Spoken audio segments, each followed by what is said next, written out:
to On the Playing Field. I am your host, Coach Cheryl McCormick. Now let's get to it. Hello, everybody. Welcome to On the Playing Field. I am your host, Coach Cheryl McCormick, or just Cheryl McCormick, whichever. Welcome to episode 4, Reducing the Mental Noise. And this is going to be continued on from episode 3, where we discussed self-talk and reducing all that crazy stress and stuff that goes on that reduces performance and the opportunity or the ability to really tackle performance at our best efforts. And obviously, trying to reduce all of the mental clutter, the mental noise, the mental chatter, the mental stress, the self-talk, and all of that stuff that happens to us daily.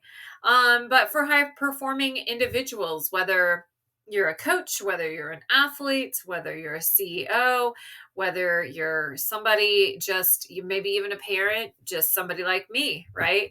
We all have stress, we all have self-talk, and we all need to practice things like mindfulness, breathing, relaxation, imagery, and so much more. So stay tuned. We're going to be discussing reducing that mental noise. Mindfulness is so much more than just buzzwords. It's actually a way to build that mental muscle. Daily mindfulness meditation, even just 10 minutes a day, whether you're waking up and practicing in the middle of your day in a busy work day, whether you're at school and you're overloaded, or at nighttime right before you go to bed, can really strengthen those neural pathways in the prefrontal cortex, what we've been discussing for the past few episodes now, and reduces activity in that default mode network, which is responsible for mind wandering and rumination. For athletes, that translates to staying present during reps, during sets, whether you're in the gym, you're on the field, or maybe even drills, instead of drifting off to that what happened last game moment or thought process, or perhaps even something like what will happen if I fail, right? The fear of failure. And you can start small, perhaps maybe 5 mindfulness breaths in your nose, hold, and then, a couple seconds, then out your mouth, slowly releasing before every training session. And of course, everything that I always recommend starts off with breathing, because it just kind of gets your body aligned. It can center you and get you focused and reduce all the mental chatter. I like to start pretty much everything with a breathing training or breathing technique, whether it's a box breathing. Again, it can vary depending on the type of training that you're doing. But for the most part, and just generally speaking, and for those of you that are just starting out, I think that any type of breathing and relaxation, as long as you have good proper body alignment, you're closing your eyes, reducing any outside sound and outside distractions, cell phones, etc. You mute those, get the notifications off, airplane mode. Get some headphones on, depending on if you're listening to an audio recording or you're just practicing, centering yourself, closing your eyes, and really just focusing on centering and deep belly breathing, diaphragmatic breathing, not shallow breathing, chest breathing, right? You want to get that oxygen all the way through your body. And so really what this can do, though, is get you started into that mindfulness that you want to practice. And again, not knowing what specifically you would be doing in the mindfulness, just getting yourself prepped is even great. If you're just like, hey, I just need to get in the zone, I don't specifically have something in terms of mindfulness practice, but I want to just get in the zone, get rid of the stress, start off with breathing training.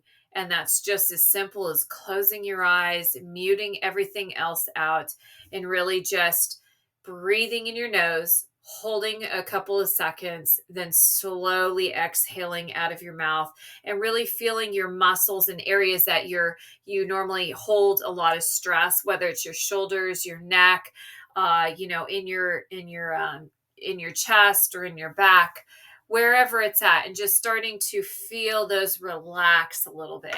Right. And as you're exhaling, I like to always tell my athletes and anybody really that exhaling means that you're getting rid of, right? We inhale the good, breathe in the good air, let that go through your body as you're holding, and then slowly releasing.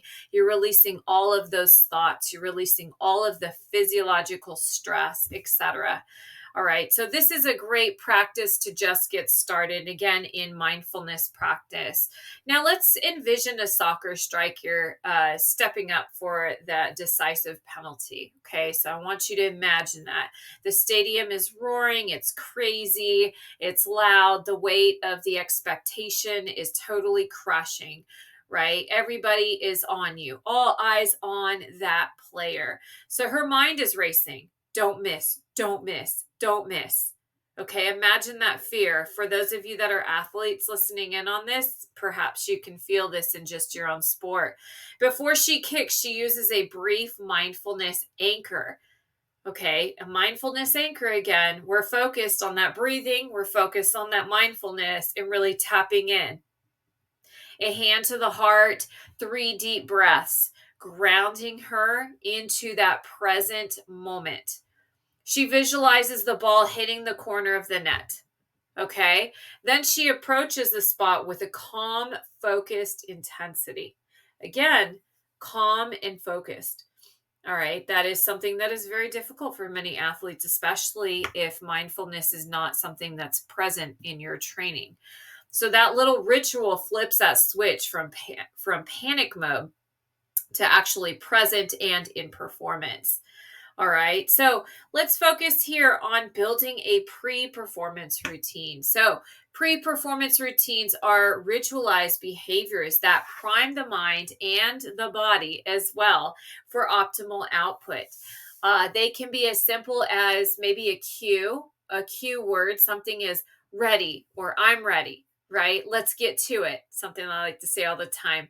Strong, stay focused, be in the present, not the future. Focus now, process, not outcome.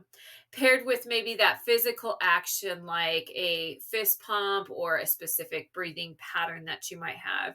So, studies actually show that athletes with consistent pre performance routines, again, we like to call this mantras, maintain better consistency under pressure for many, many reasons. It's really about creating a familiar environment for your brain. So when you go through these steps, your brain knows time to execute, right? When I'm stressed out and I know all eyes are on me and I'm about to make that shot, I'm about to, try to score some points. I'm about to throw to my teammates, but I got to make a quick decision. Okay. And everybody is just watching me and I'm feeling that pressure. That means that we've got to learn to implement these moments in what we're learning, right? Whether it's you're learning from your coach, you're listening to podcasts like this, you're working with somebody like me, a performance coach that focuses on several areas of the psychological as well as all other aspects of performance. Okay. But you've got to be able to focus on the important things that you're practicing and identify, how do I put this to play? That's building that pre-performance routine. Okay. So a coach's role could be creating that cultivating and cultivating a constructive feedback environment. So if you're a coach, I want you to consider how you deliver feedback. Do your athletes walk away hearing only what they did wrong? Okay, think about that. Only hearing from you what they did wrong in that performance or even in their, practice as well.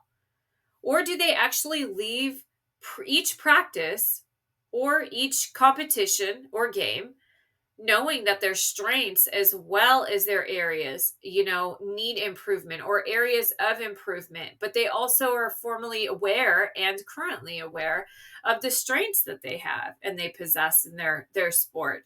You see them, you're communicating the good and maybe not so good, right? Because when you think about it, if you're just being told continuously, you're not doing good.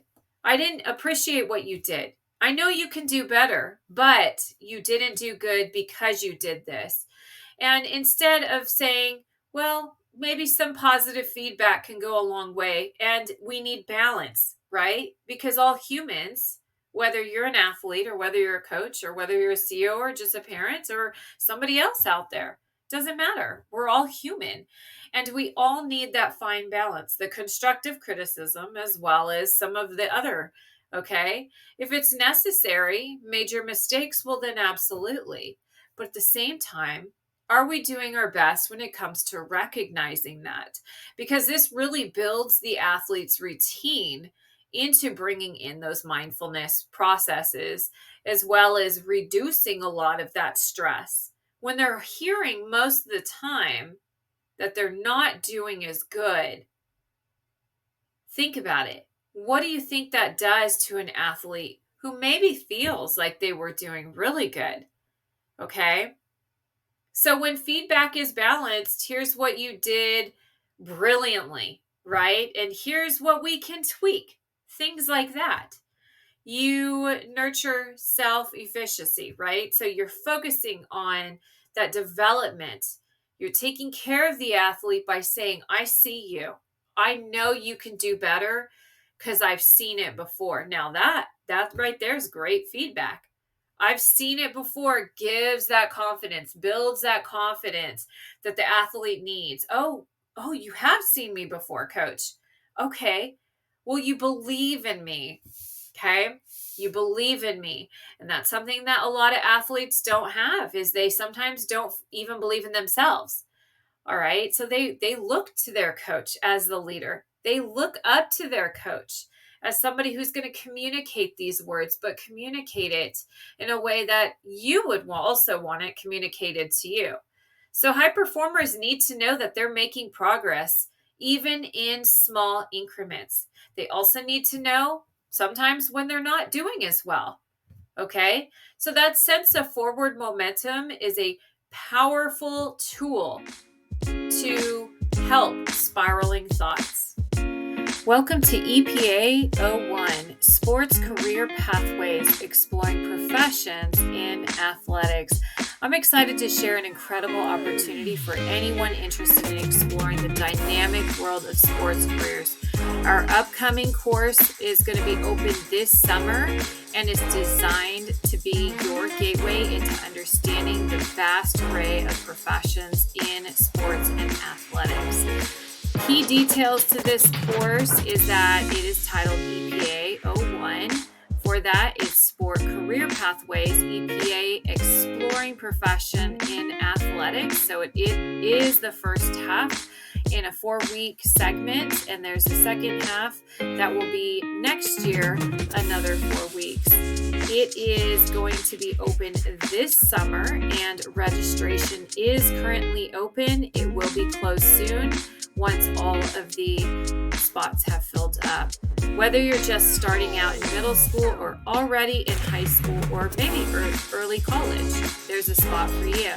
So 7th through 8th grade track is tailored for younger students who are getting a first look at what a sports career might offer. And then we have 9th through 12th grade and early college track, which is perfect for those who really are ready to dive deeper and explore a range of athletic career pathways. So don't miss this opportunity to kickstart your journey into that fascinating world of athletics. If you're ready to explore various professions from sports management to athletic training and beyond, make sure to register today and take that first step towards an exciting career in sports. Thanks for listening, and be sure to check out more details on our website. Let's get ready to explore, learn, and launch our careers into athletics together. So, for the corporate leaders and entrepreneurs turning in today, I want you to understand that the same principles apply to you. Okay. So, you've got project deliverables, perhaps boardroom presentations, maybe even public speaking events. All right. All these meetings, you've got to be presenting material again. Maybe your boss has left you with a big job. Maybe they're out sick, right? So maybe you've got a lot of stress adding on to your plate because you know that you're about to have to go in and fill his or her shoes. So one misstep, a missed deadline or stumbling on something that you were communicating in a large meeting or public speaking event, maybe trying to land that deal, close an opportunity or contract, etc. That can actually spark the same avalanche or self doubt or self talk that goes on, the same as athletes and all other high performers. So label your thoughts, reframe those mistakes as data. Use the if and then plan that I spoke about in the last episode and ground yourself through brief mindfulness breaks. Again, performing under pressure or performance under pressure is universal. It goes to the parent, it goes to the CEO, it goes to the athlete, it goes to the coach, right? It goes to just about anybody and everybody out there that's performing daily. Whether you're sinking a putt or closing a deal, right? You've got to consider it. It is really universal. So let's think of the thought download. So let's do a quick drill you can try right now. So pause the episode, grab a piece of paper, and write down your current self talk about maybe an upcoming challenge, right? Then I want you to rewrite each criticism into a question or a growth statement. So, for example, I'll never hit my goal on time becomes what can I practice this week to maybe improve my time? So this exercise transforms that passive rumination into active problem solving. Okay, so that's a great practice, small, quick practice drill that you can do. I have my athletes continuously do this where they're reframing, rephrasing some of that self talk and turning it into questions and then reading those questions out loud, whether it's to me or to themselves. And then actually following out with an execution plan of, okay, step one, I'm going to do this, and most of the time, that's where somebody like myself, a performance and professional, can really go in and say, all right, here's what I like. I like this as a goal. This would be a great opportunity for you to stretch this out into some training. And let's actually apply that into short, midterm, long term processing. All right. And then we're going to go through the process performance goals to the outcome in general, what our goal is and what we're really working hard for. Okay, what we're striving for. That's what I was trying to get out there. So go ahead and do that. Press pause and then jump back into this. All right, so let's go into journaling and reflection, because again, this is something that I am always talking about. I always say when you're working with me, you have a journal logbook. A journal logbook is something that you're going to be logging all this information in. You're going to be writing all the things that are going on in your week, as well as your training with me. But, perhaps this is something that you're doing. You jumped onto this podcast and you're like, hey, how can I benefit from this? Well, you can benefit a lot of ways, right? So take notes on all the things that you're hearing. Now, I know that the world in podcast and social media and all the stuff that we're being thrown today can be just so left and so right. A lot of pop psychology, that we like to call it, all these self-help books out there in the bookstores. I've had so many coaches and athletes come to me and say, Coach Cheryl, Coach McCormick, I am listening to this. Is this good? Should I listen to this right now? Or I read this book and I really, really, really liked it, but I don't know where to start.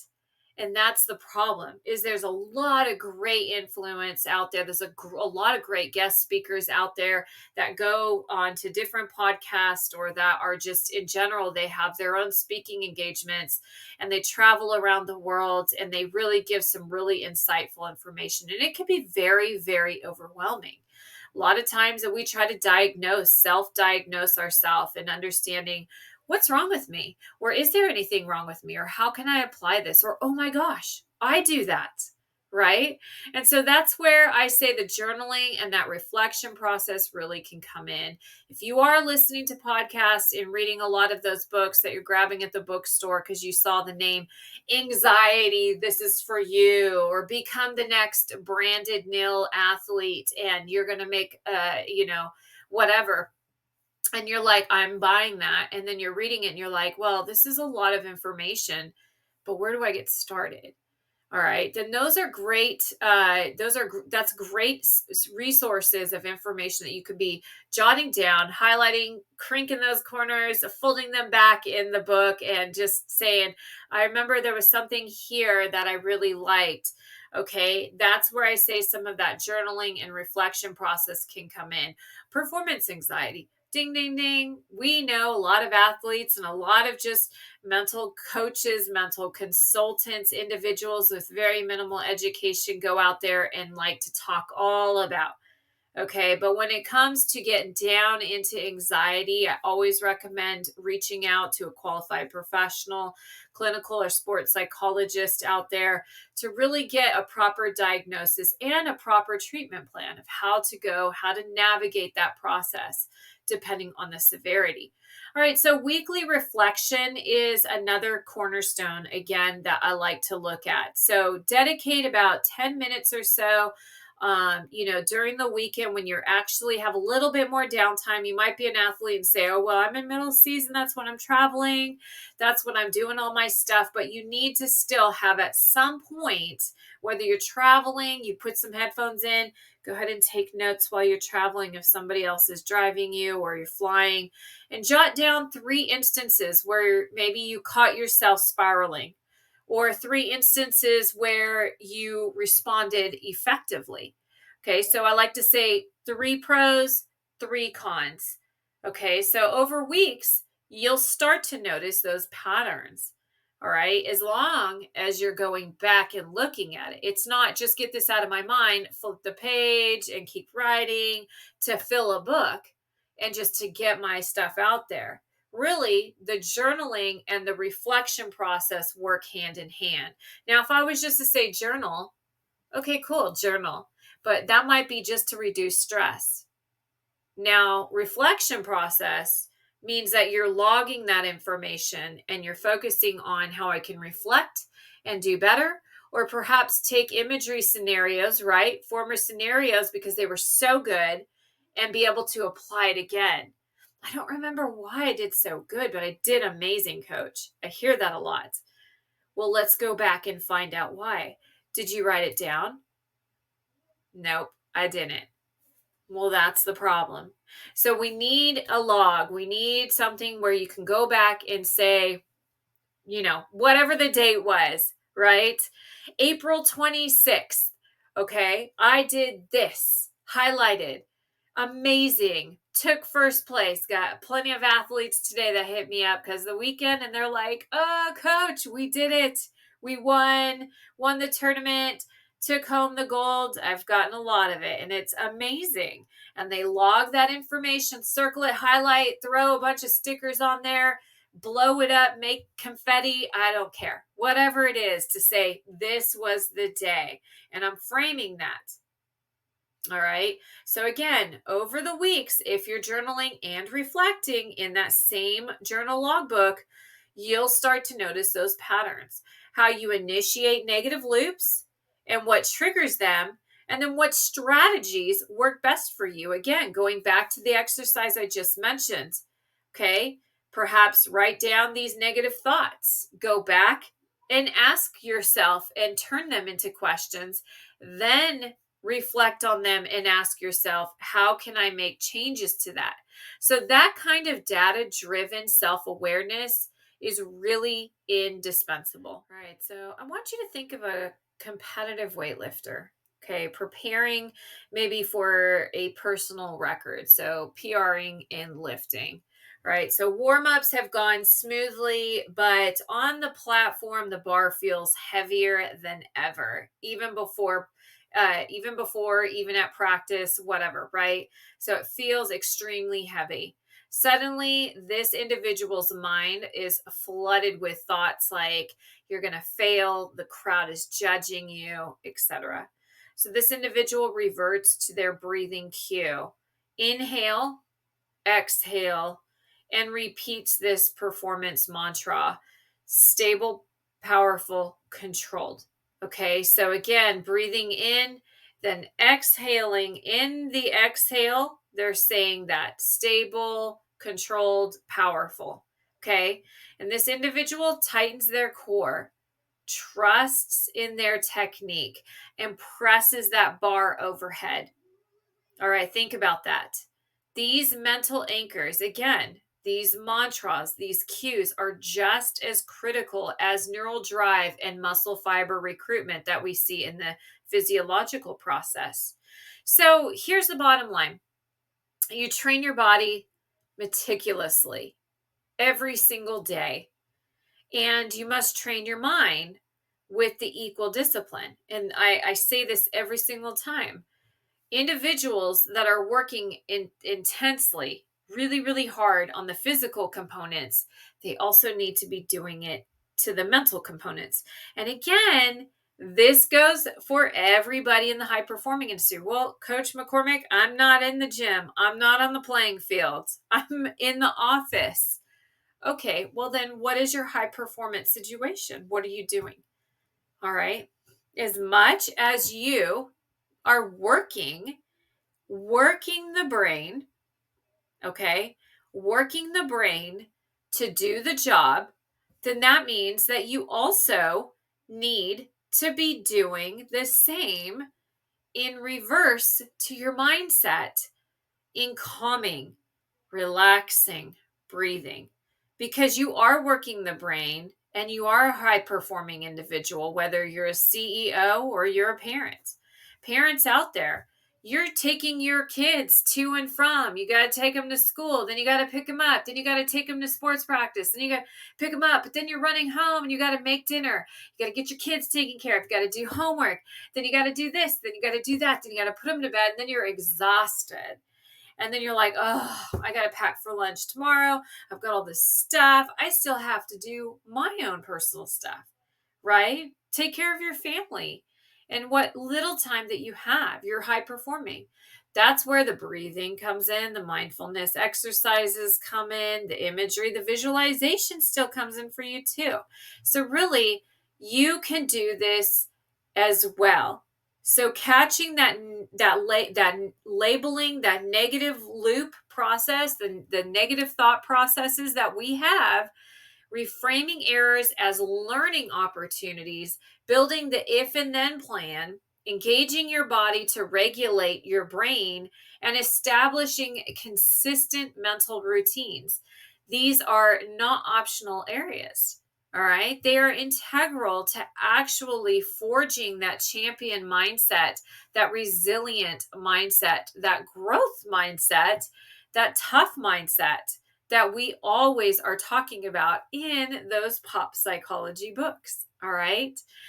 All right. So that brings us to the end of today's deep dive. Remember, no matter what level you're at, whether you're a college athlete, whether you're in high school, professional competitor, can get that out there. Perhaps a coach, a parent, a CEO, a business leader. The techniques that we discussed can help you interrupt that runaway train of negative talk that goes on in your head, and that is pounding away and causing the stress. All right, so start implementing one method a week, something super easy, and keep building from there. All right, the more you practice these mental skills, the more automatic they actually become, and the less room that you'll actually give to that self talk. So thank you so much for tuning in. And if this episode resonated with you, please share it with your team, share it with your family, share it with, others, just friends. Talk about it. Share it with, at school, perhaps. Do a project on it. Okay, go further into this. How can this help you become the person that you're looking for?